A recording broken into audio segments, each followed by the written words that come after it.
In this video, I'm going to be going over how to apply a style throughout that entire portfolio. So a style could be a background image, a font, or even a color.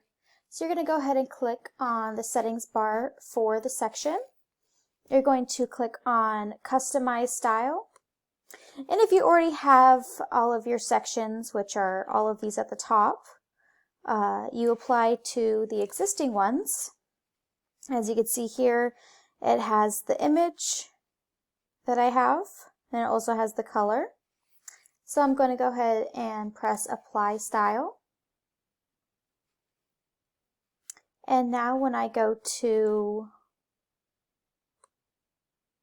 different pages, it has the background.